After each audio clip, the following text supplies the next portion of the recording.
Hi guys! Welcome to my mini vlog serye, A Day in My Life as a Young Mother at age of 21 years. Andito na naman ang feeling hirang vlogger ng sarong. Umagang-umaga pa lang nga ay nauna akong gumising sa aking anak.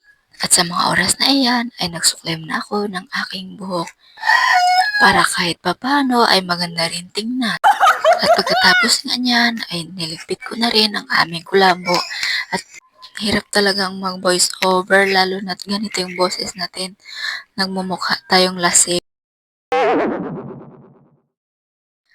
At kahit natutulog pa ang aking baby, ay eto naman ako, nagliligpit na agad upang mabilis ang gawain na lang. Nasa baba na nga pala si na mama. Nauna na nga pala silang magkape. Alam nyo guys, natatawa talaga ako sa aking sarili. Kasi nga paputol-putol ang aking voiceover kakaisip kung ano sasabihin. Ay nako, sa mga content creator yan, habaan nyo pa ang pasensya nyo at habaan nyo pa ang daldal nyo.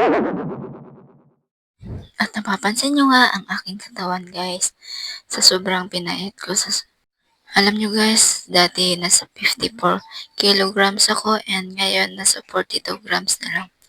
Hindi ko rin kasi alam, pero dahil sa pagbabago ng aking katawan, napaka-thankful pa rin kasi sa araw-araw nating pamumuhay at heto pa rin tayo humihinga. Ilang araw na din kasi itong aking video at ngayon na lang nakapag-edit. Paano ba naman kasi sa sobrang busy? Pero sa totoo lang guys, paulit-ulit ko nga lang pala itong ginagawa sa araw-araw. At pagkatapos niyan ay nagilamos. Pagpasensyahan nyo na nga din nga pala ang aking paligid dahil ito ay napakakalat. At tingnan nyo nga naman, ang takip ng aming kaliro ay naiwan pa. At sa mga oras na iyan ay nakulangan ako ng aking tubig. At pagkatapos niyan ay nagtoothbrush na nga pala ako. Ganito talaga ako guys, tuwing umaga ay nagtutoothbrush para naman fresh ang ating hininga. Para kapag may kachismisan tayo ay willing tayong makipagchismisan. Charing! At pagkatapos nga niyan ay nagtimpla na rin ako ng aking kape. At sa napapansin nyo ay nakapaggatas pa talaga ang momsi nyo. At pagkatapos nga niyan ay nakagising na ang aking baby.